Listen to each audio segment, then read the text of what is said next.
అన్న అందరికీ సమానంగా వడ్డించు, ఒకరు తక్కువ కాదు ఒకరు ఎక్కువ కాదు. అందరం మనోళ్ళే. రే సాయి, చివర్లో నువ్వు చెప్పినట్టే జరుగుతుంది కదా? నువ్వేం చెప్పావురా? అదేరా నీకు చెప్పే కదా. ఓ అదే మామా, నువ్వు తిను, అదంతా చివర్లో కదా.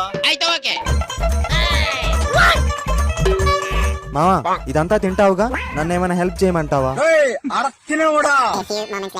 అన్న హ్యాండ్ వాష్ ఎక్కడ? ఆ రైట్ సైడ్ అన్నా. బయటికి దారుందా? ఖతం. జోక్ చేసా మావా. ఓ సంతేనా? Sir bill. వరుణు, సాయిగడు వచ్చేటట్లేడు, నువ్వు బిల్లు కట్టు, వెళ్ళిపోదాం. నేను కట్టడం ఏందిరా, నువ్వు కదా బిల్లు కట్టాల్సింది. మరి సాయి అంటే నీవే చెప్పాడు. మావా వరుణ్ గడు బిర్యానీ ఇప్పిస్తా అన్నాడు రా, బిల్లు వాడే కడతాడంట. పద. వరుణ్ అజయ్ గడు బిర్యానీ ఇప్పిస్తా అన్నాడు, బిల్లు వాడే కడతాడంట. మావా సాయి గడు బిర్యానీ తినడం కోసం మనల్ని బకరా చేశాడు రా. వాడు సంక నువ్వు నాకు, వాడు నీ సంక నాకుతాడు.